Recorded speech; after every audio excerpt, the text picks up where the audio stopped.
হাসিনার পক্ষ থেকে লাল গোলাপের শুভেচ্ছা, মহানগরের পক্ষ থেকে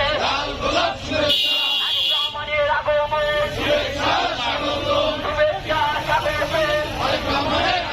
12 তারিখ সারাদিন, 12 তারিখ সারাদিন তারেক রহমানের আগমন, শুভেচ্ছা